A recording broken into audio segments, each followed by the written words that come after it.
Okay, I'll go ahead and call the October 13th meeting of the Placer County Planning Commission to order. And so we'll start out the meeting. Mr. Brentnall, could you lead us in the Pledge of Allegiance?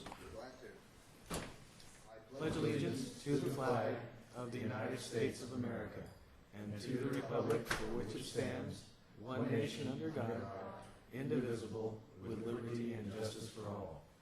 Thank you. Okay, we'll go ahead with roll call. Mr. Rakucci? Here. Mr. Brentnall? Here. Mr. Denayo? Here. Mr. Sevison's absent. Mr. Gray absent. Mr. Moss? Here. Mr. Johnson? Here. Okay, thank you. Go ahead with a report from the Planning Director.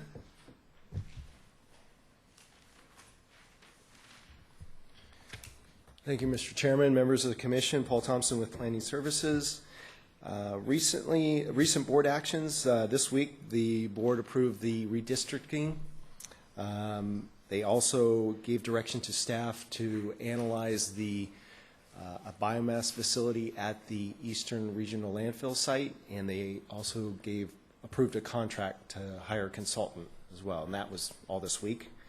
As far as upcoming Planning Commission meetings, October 20th, next Tuesday, is a special meeting. We'll be heading up to Granelbachen to hear the Homewood project, and we'll be leaving same time as usual, probably about 8:15. So anybody that needs a ride, just let Kathy know, and we'll make sure and get that all arranged so we can head up there. The October 27th Planning Commission is canceled. So far, for November 10th, we have a request for the PCWA Heritage Center to be registered as a National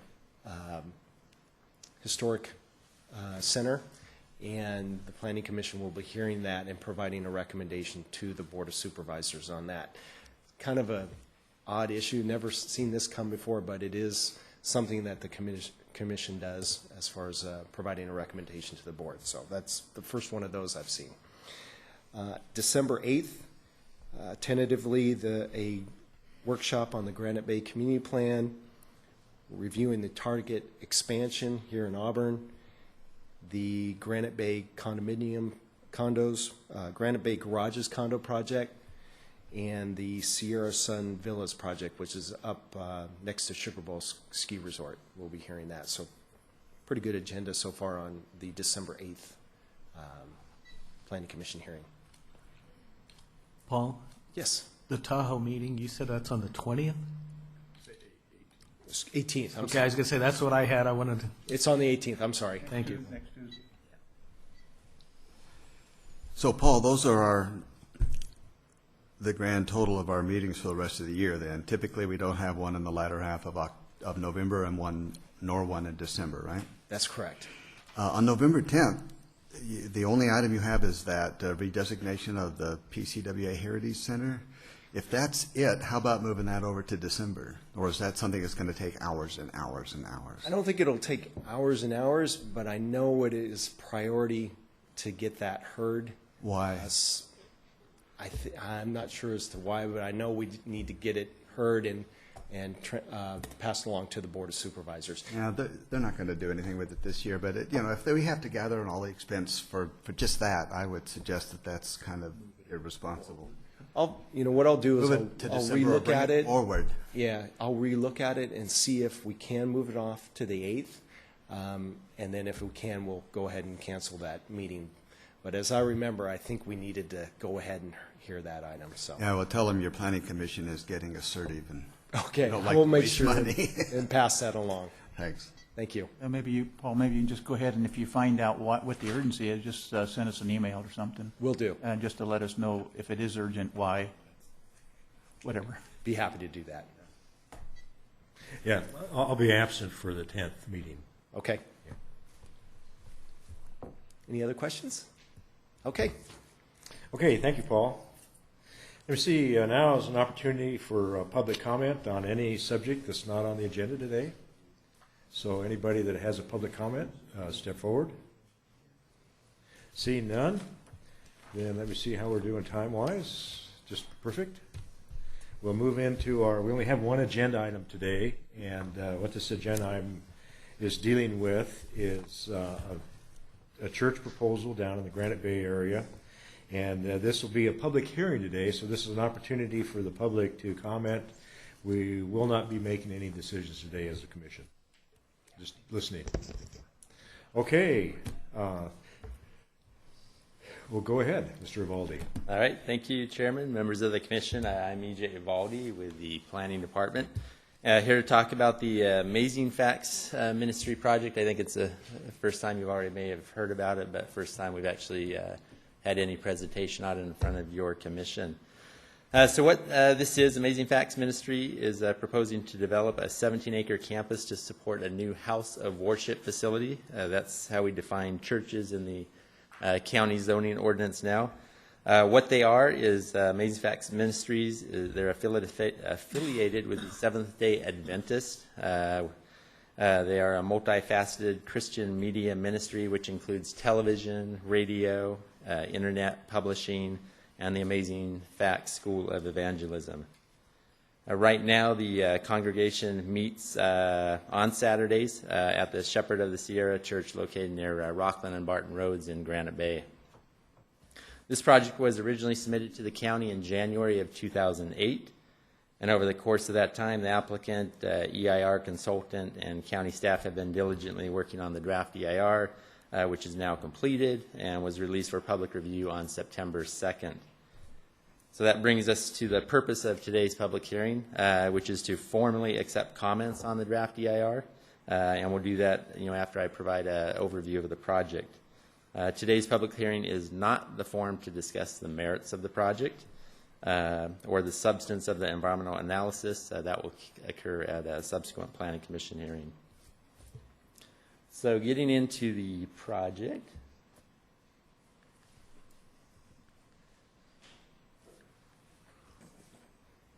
This is an aerial and vicinity map. The project site comprises a total of 74 acres. It's located on the south side of Sierra College Boulevard between Night Watch Drive, which is right here, and also Ridge Park Drive, which is over here in the town of Loomis, which covers this area.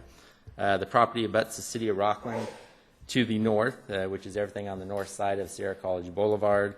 There are some existing low to medium density residential uses there, along with an existing commercial development right in the corner along Night Watch Drive.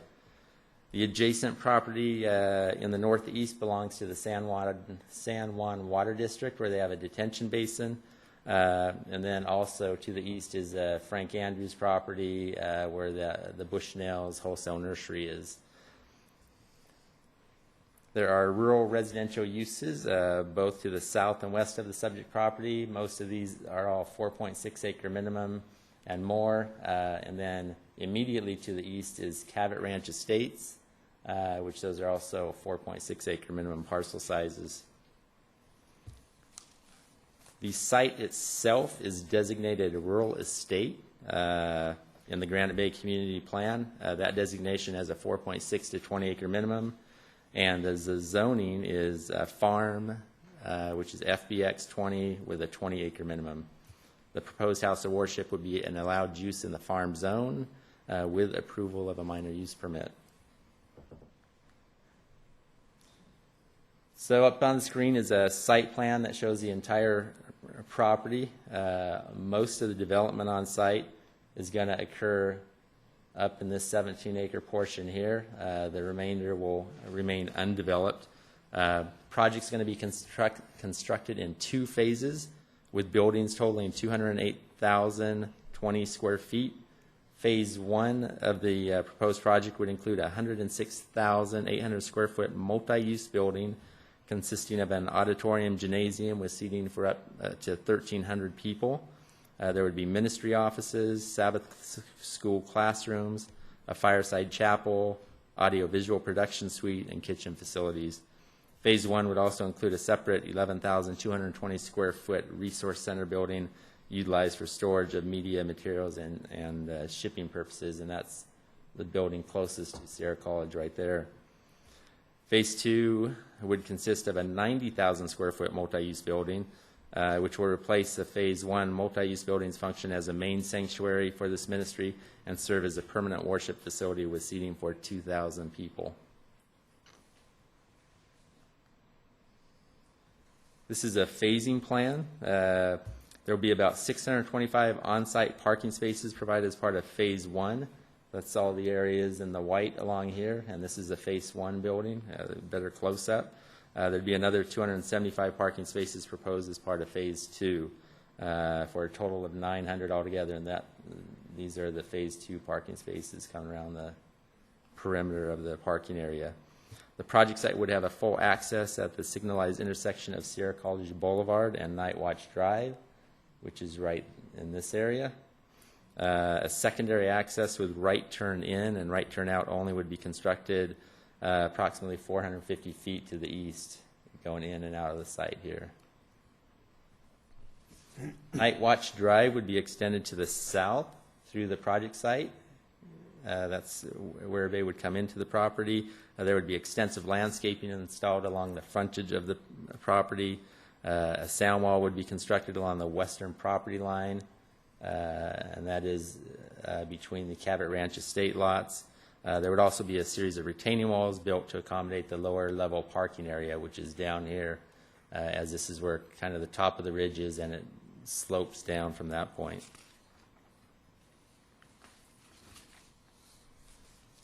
So here's a rendering of what the project would look like from Sierra College Boulevard with landscaping. There'll also be some, these are the elevations of the Phase 1 building. There would be 3 levels with only 2 stories visible from Sierra College Boulevard. This is a back part of the site that would be viewed from the south. And then along Sierra College, you would have this portion, which you can see is the height of about 2-story. Total building heights, they would range from 28 feet, I believe, for the resource center, to 50 feet in height for the church buildings. There are some architectural features that do extend above that up to 57 feet. And if you can see a little, where are these features? I think right here. Just kind of appurtenant features. Kind of a larger view elevation. This is the Phase 2 buildings. Shows building materials, which would include stone, masonry, and stucco. Colors utilized reflect natural earth tones to complement the natural environment. As I mentioned earlier, a draft EIR was released for public review on September 2nd.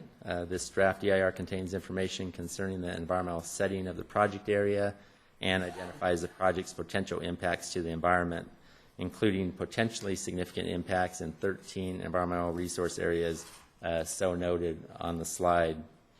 Most of these impacts would be reduced to a level of less than significance with the implementation of mitigation measures identified in the draft EIR. So here's a biological resources map. The biotic community on site includes annual grasslands and scattered vernal pools in the northwest portion of the site. This is up on top of the ridge area. There are oak woodlands that start at the ridge and follow the slope to the south. This is the orange area that runs through the site. There's an intermittent drainage that comes from the detention basin up here, runs down into this large existing pond. And then there's also some seasonal wetlands down in the lower portion of the site, none of which would be impacted down in that way. The spillway and the bank of the existing pond, that would be modified to accommodate increased flows from the development of the site up above. That work would be done in this area. So of the 3.7 acres of waters of the U.S. on site, the proposed project would impact 0.21 acres of vernal pools and less than 1/10 of an acre of other wetland areas. There would also be 6.35 acres of oak woodland impacts, this is a better map that shows up here the development of the site, and the area in purple is the acreage that would be impacted by development. There would also be 5 what the counties consider significant trees, those 24 inches or greater, that would have to be removed as part of the development. There are 3 resource areas where the proposed project would result in significant and unavoidable impacts. These include visual resources, transportation and circulation, and greenhouse gas and climate change.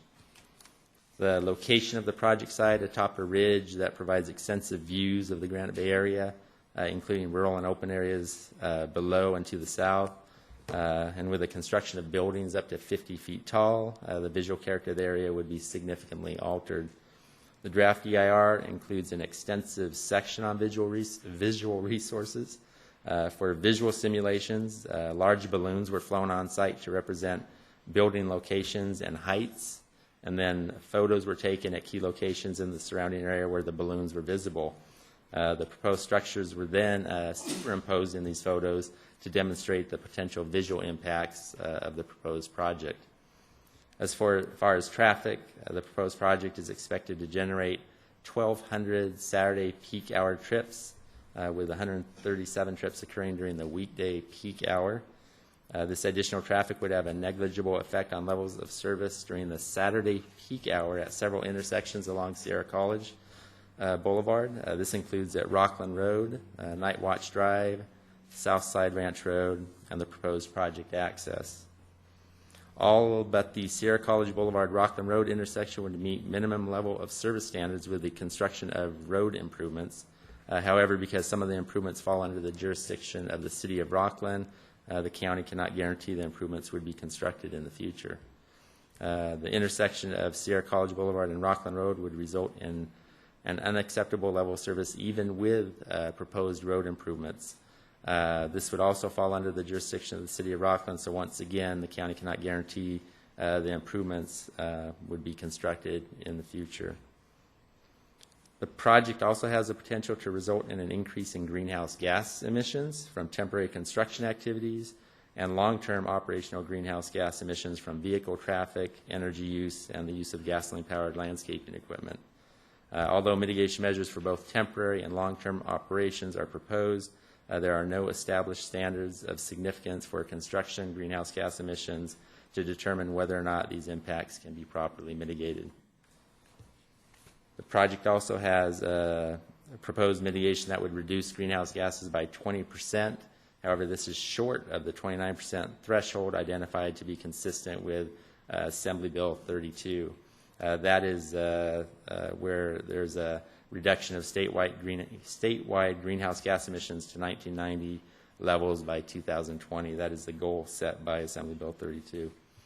Because of this, the proposed project's contribution to cumulative greenhouse gas emissions is considered cumulatively considerable and significant and unavoidable.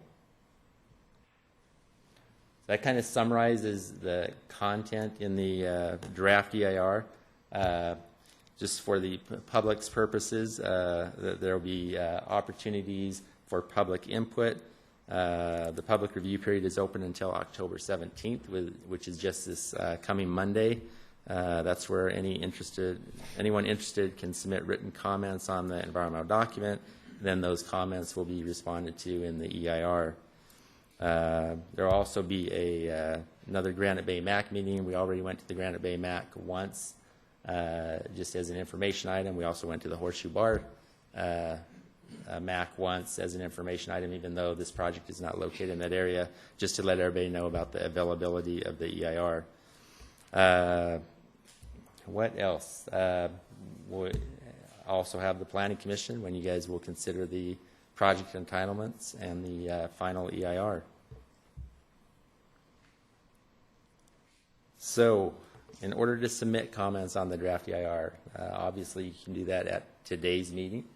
You can also do it in writing by 5 o'clock Monday, October 17th, and there's an address where those comments can be sent to or hand-delivered. You can also submit comments via email at the email address listed there. So that concludes my report. I'll leave it up to you to open it up to the public to accept comments. If you guys have any questions about the project itself, I'd be happy to answer them. Any questions from the commission? Right, Okay, hearing none. Well, thank you. Appreciate it. Appreciate the presentation. So with this, I'll open the hearing up to public comment. And so I'll have you step forward, probably one at a time, if you can. And then there's a sign-up sheet. Make sure you write your name down and identify yourself in the microphone, and then go ahead and make your comments. Okay, first commenter.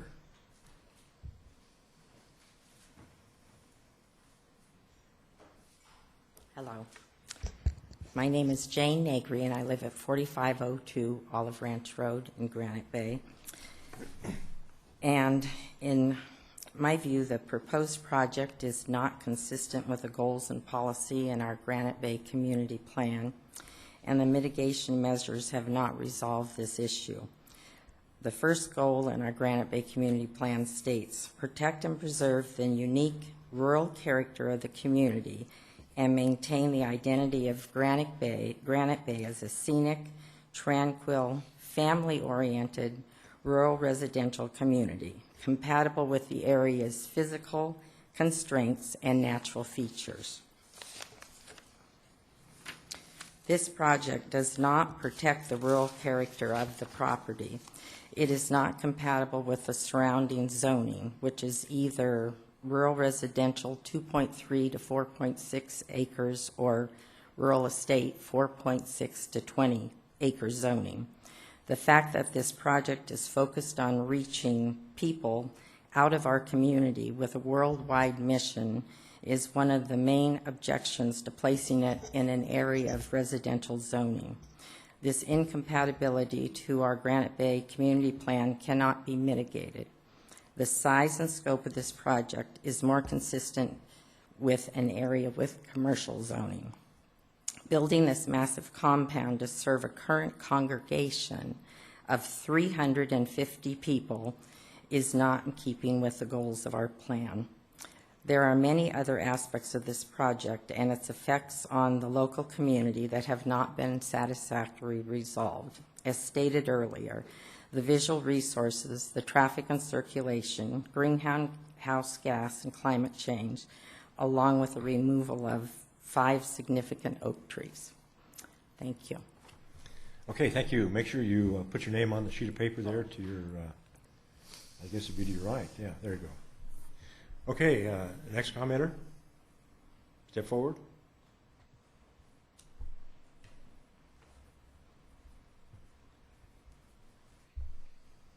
Good morning. My name is Sandy Harris. I live at 5911 Reba Drive, Granite Bay. I've got my comments here, and I'm going to just submit them. The number one objective of this project is to serve a worldwide mission, and that is in total conflict with the Granite Bay Community Plan. It still conflicts with the minimum goals and policies, many of them which I've listed originally and I didn't think were addressed in the draft EIR. To provide only those commercial, professional, and institutional services and facilities which are required to meet the frequently recurring needs of residents of the community and which are scaled to meet only the local residents' needs. This is a worldwide mission. I'm already getting information in my mail. I've gotten several brochures from them already. Land use elements, land use policies are designed to prevent, I have the wrong glasses on today, to prevent overuse of land and control intensity of use. Non-residential buildings shall generally be of small or moderate size, and where groups of buildings are used, connected by piazzas or plazas, terraces, etc. I'm just going to submit this whole thing because when I started looking at the letter that the Granite Bay Community Association submitted in response to the notice of preparation, I didn't feel that they addressed almost every concern we had.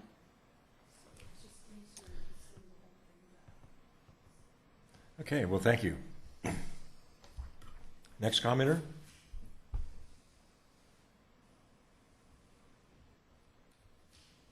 I didn't think we'd be done already. Good. Step forward. Good morning. My name is Daksha Shah. I live on 4829 Cavett Ranch Place, which is right behind, and I could see my house on that map that was proposed earlier. And just like the other speakers spoke, we don't think, our family doesn't think that in the rural community as Granite Bay and the surrounding areas, there should be this big of a building, whether that is a church or any other business. When we purchased our land 2004, we had come to the Placer County Planning, and we were told at that time, because we were actually interested in buying this land, because they were selling it 20-acre parcel from 77, and we knew there were going to be 4 parcels made out of that 77 acre. And that's where we turned into the next property, which is the back then Elliott estate, and we purchased and built our house there. So because we are directly impacted, we're not across, we're not on the side, we're right in the backyard. If this project is going to be, we hope that it doesn't get approved, but if it's going to be approved, we like to be contacted one-on-one, and we like to present our concerns. That is daily. Mainly the traffic, the noise, the safety of our children, and many more. So, thank you. Okay, thank you. And if you'd like to submit comments in writing, you still have a few days, you can do that. Okay. Okay, next commenter.